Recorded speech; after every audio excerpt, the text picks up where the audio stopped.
கத்தரிக்காய் கூடையில தூங்க போச்சு, கத்தரிக்காய் எட்டி உதைக்க அழுடிருச்சு. அம்மா வந்து கொஞ்சினதும் சிரிச்சிருச்சு.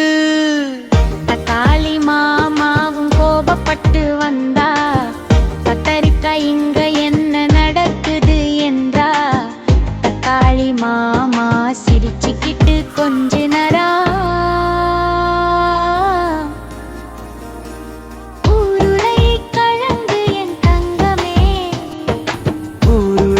கிழங்கு என் தங்கமே, உருளை கிழங்கு என் தங்கமே, உருளை கிழங்கு